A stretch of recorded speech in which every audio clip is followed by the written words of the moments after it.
কোটালীপাড়া পৌরসভার ২০২৬ থেকে ২০২৭ অর্থবছরের ১০১ কোটি টাকার বাজেট ও কোটালীপাড়া পৌরসভার টেকসই নগর উন্নয়ন পরিকল্পনায় প্রস্তুতিমূলক ক্লাস্টার কর্মশালা অনুষ্ঠিত। আমাদের কোটালীপাড়া উপজেলা প্রতিনিধি সুদন্য ঘরামি জানান, আজ কোটালীপাড়া পৌরসভার নির্ভরতা সম্মেলন কক্ষে পৌরসভার বাজেট ও কর্মশালা অনুষ্ঠিত হয়। কোটালীপাড়া উপজেলা নির্বাহী অফিসার ও পৌর প্রশাসক শাগুপ্তা হকের সভাপতিত্বে ১০১,৬৭,৫৯,০০০ বাজেট ঘোষণা করা হয়। বাজেটের বিশদ আলোচনা শেষে কর্মশালার উদ্বোধনী ঘোষণা করেন পৌর প্রশাসক। কোটালীপাড়া পৌর এলাকার টেকসই উন্নয়ন, অবকাঠামো সম্প্রসারণ, নাগরিক সেবার মান উন্নয়ন ও ভবিষ্যৎ নগর পরিকল্পনা নিশ্চিত করার লক্ষ্যে একটি প্রস্তুতিমূলক ক্লাস্টার উন্নয়ন কর্মশালা অনুষ্ঠিত হয়েছে। বাংলাদেশ সরকার ও বিশ্ব ব্যাংকের যৌথ অর্থায়নে সভা সঞ্চালনা করেন ঢাকা থেকে আগত RUTDP-LEGD এর নগর পরিকল্পনাবিদ সাইফুর রহমান রজন ও কোটালীপাড়া পৌরসভার নির্বাহী কর্মকর্তা পীযূষ কান্তি বিশ্বাস।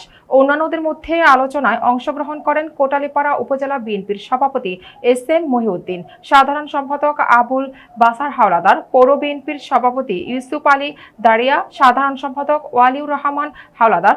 সভায় বিভিন্ন দপ্তর প্রধান, শিক্ষক, সাংবাদিক, TLCC কমিটির সদস্য, বিভিন্ন রাজনৈতিক নেতৃবৃন্দ উপস্থিত ছিলেন।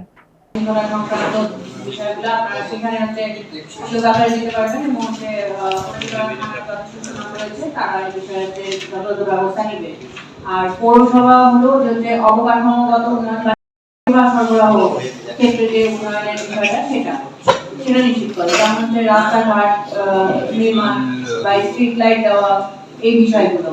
তো এই বিষয়গুলো স্ট্রিট লাইট হচ্ছে আমরা সবসময় চেষ্টা করি যে আপনাদের অভিযোগ থাকতেই পারে যে হচ্ছে বিভিন্ন জায়গায় থাকে না। তো এই জিনিসগুলো যখনই আমরা আমাদের দৃষ্টিগোচর হয়, আমরা অবগত হই, তখন হচ্ছে আমরা এই বিষয়গুলো হচ্ছে দ্রুত নিষ্পত্তির চেষ্টা করি।